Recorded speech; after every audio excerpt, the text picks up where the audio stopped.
Say hi, and family. Yeah. Hi from Chicago. I'm from Chicago and Australia and Singapore. Brazil. Yeah. Then welcome to the Golan Heights. We are already on top of the Golan Heights.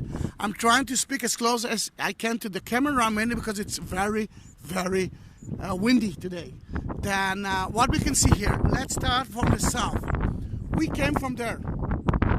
We saw the viewpoint of the Sea of Galilee, the southern part of the Sea of Galilee, remember? We can see Mount of Transfiguration, the place that Jesus actually transformed himself. And it's a beautiful place, but we already know that there are two options. That option there, and the highest mount, according to the Bible, which is the Golan Heights, and it's covered with snow.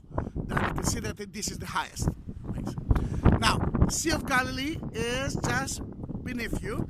And remember that I told you to remember one of the roads before we continue to here. And that road is, you can see the cars there. That road was the border between Israel and Syria. Syria never had the Sea of Galilee for themselves. And the best places, or let's say the best place to enjoy a nice rest at the Sea of Galilee is Engev, those two places. Then remember, if you want to enjoy, oh, now people will listen to me, then Tiberias is a good place too. All right, remember Tiberias is a very good place to stay as well, which is right there. And that's why they call it the Sea of Tiberias, according to the book of John.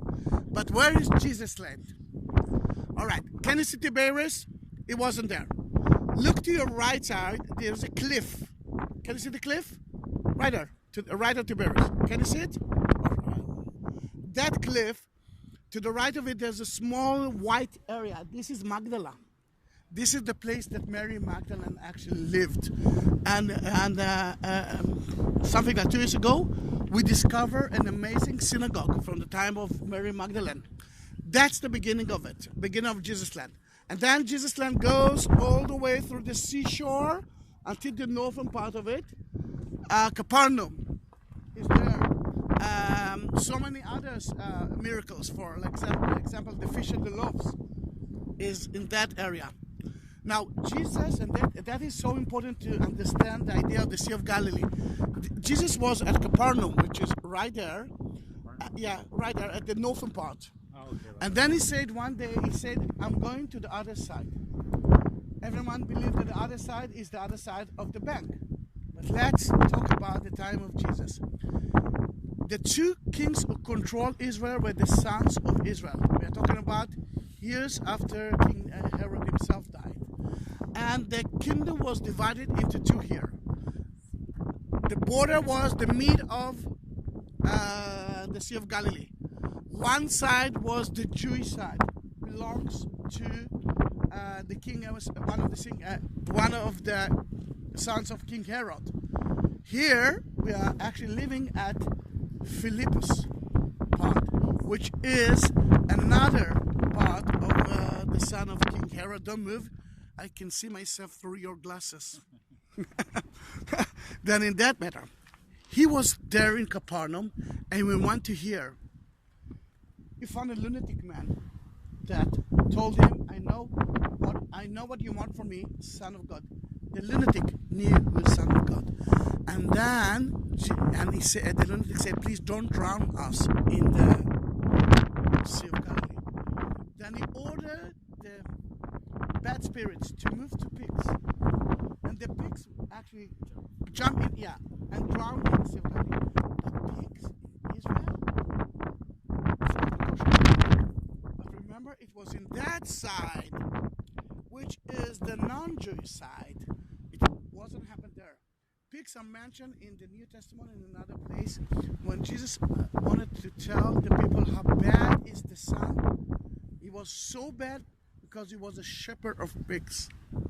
This is the second time that pigs were mentioned there. Then in that matter, is it a beautiful place? Yeah. But from here, you can see that we are controlling Nazareth, the Mount of Transfiguration. It's there. Then we know that it's Haifa. We've been there this understand that people of Tiberias were really afraid to be here because the border wasn't here.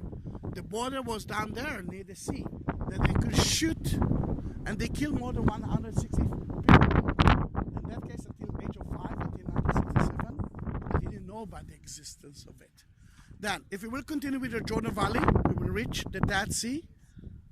If we will continue to the north, we can actually see Jordan, Lebanon. Actually, we can see Jordan, Lebanon from here. Can you see there's another snowy place? That's already Lebanon. Then we can see a little bit of Lebanon from here, a little bit of Syria, because the right part of Mount Hermon is owned by the Syrians today. Quite an amazing place. And you can see the guest house, which I'm not sure that this is the best time to be in a guest house. It's too cold for me. But they have an amazing view.